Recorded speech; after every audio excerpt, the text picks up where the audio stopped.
mengenai orang yang skeptis mengenai Yesus Kristus, mengapa mereka tidak mau percaya kepada Yesus Kristus, itu ada penjelasannya dan sudah diperkatakan oleh Rasul Paulus sebelum hari ini atau 2000 tahun yang lalu.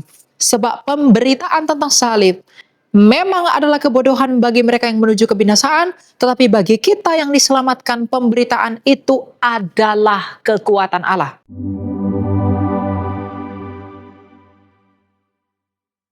Shalom saudara-saudara yang terkasih dalam nama Tuhan kita Yesus Kristus. Kembali lagi bersama dengan saya Alia Myron dalam program 3 Hari Channel.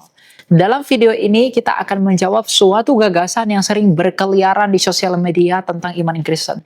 Yang mengatakan bahwa iman Kristen itu tidak masuk logika, iman Kristen itu tidak masuk akal. Mengapa saya harus mengikuti dia? Nah, ketika ada orang mengatakan hal seperti ini, saya perlu mempertanyakan bahwa kekristenan itu tidak masuk di dalam logika, itu tergantung di dalam logika siapa. Tidak masuk di dalam logikamu, tidak berarti tidak masuk di dalam logika orang lain. Karena logika setiap orang itu berbeda-beda.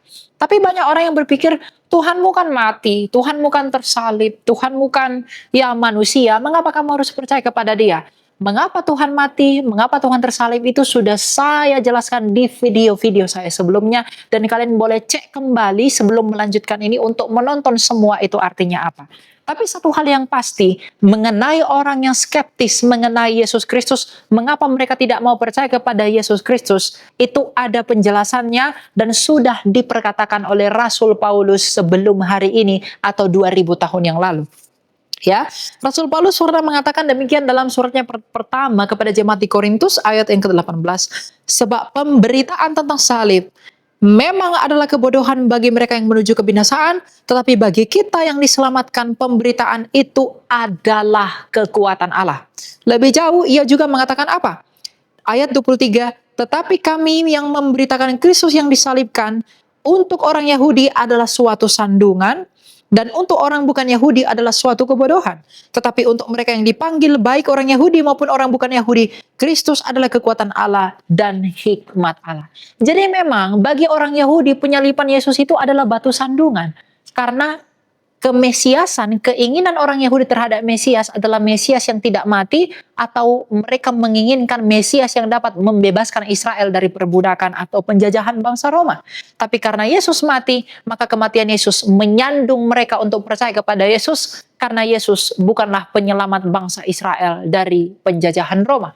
Dan ini adalah suatu kebodohan bagi orang-orang di luar Yahudi. Dalam hal ini katakanlah bangsa-bangsa lain, bangsa Afrika, bangsa Asia, bangsa Eropa, mereka mengatakan penyaliban itu suatu kebodohan. Ngapain kamu percaya kepada dia? Ngapain kamu ikuti dia? Tetapi bagi orang-orang yang telah dikhususkan Allah, kepada orang-orang yang telah merendahkan dirinya dan mengerti tentang hikmat Allah, penyaliban dan berita tentang salib itu adalah sebuah kekuatan. Kekuatan yang bagaimana?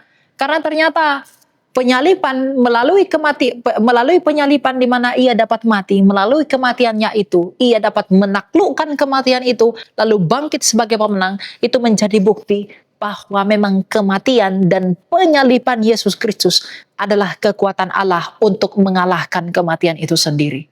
Jadi semua orang yang akan mati, semua orang yang akan binasa, lihat dan pandanglah kepada Yesus Kristus itu. Karena hanya dialah satu-satunya yang telah bangkit dari kematian. Maka bagi kamu yang akan mati, percayalah kepada dia agar kamu tidak selalu dan terus di dalam kematian itu. Di manakah nabi yang dikatakan nabi penutup? Di manakah kaisar? Di manakah pemimpin dinasti Tionghoa? Di manakah pemimpin-pemimpin Mesir? Di manakah Cleopatra? Di manakah Firaun? Di manakah mereka semua? Sampai hari ini mereka masih ada di dalam tanah dan mereka tidak dapat menyelamatkan diri mereka dari kematian. Kalau kamu mempercayakan dirimu kepada orang-orang yang demikian, maka nasibmu pun akan sama seperti nasib mereka, karena mereka sampai hari ini di dalam tanah.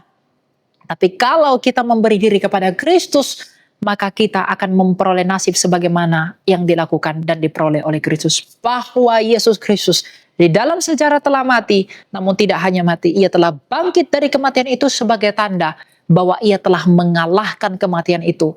Maka dengan demikian kematian Kristus adalah kekuatan bagi siapapun dan barang siapa yang mengasihi Allah dengan sungguh-sungguh. Jadi memang pemberitaan Injil Dan pemberitaan salib adalah kebodohan bagi mereka yang akan binasa. Pemberitaan salib adalah hal yang tidak masuk logika bagi mereka yang akan binasa. Karena sama seperti iblis, logika iblis adalah ketika mereka ingin membunuh Yesus, ketika mereka mau menghancurkan Yesus, mereka berpikir mereka menang. Tapi mereka lupa bahwa Allah telah mengalahkan mereka dengan senjata yang sama. Jadi logika dunia pasti menolak Yesus, sama seperti logika iblis yang kalah, logika iblis yang telah salah terhadap Yesus. Logika iblis dengan membunuh Yesus kami menang, tetapi logika Allah justru karena kamu membunuh dia maka aku yang menang.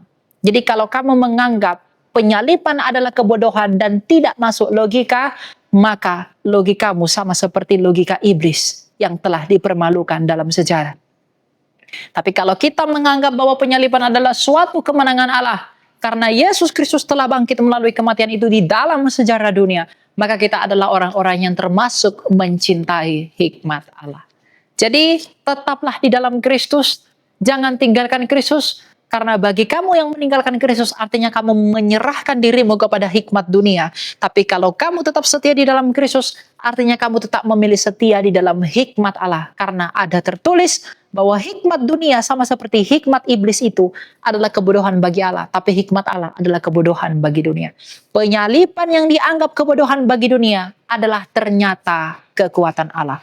Tapi penyaliban yang adalah kebodohan bagi dunia yang adalah kekuatan Allah, tetapi sebaliknya.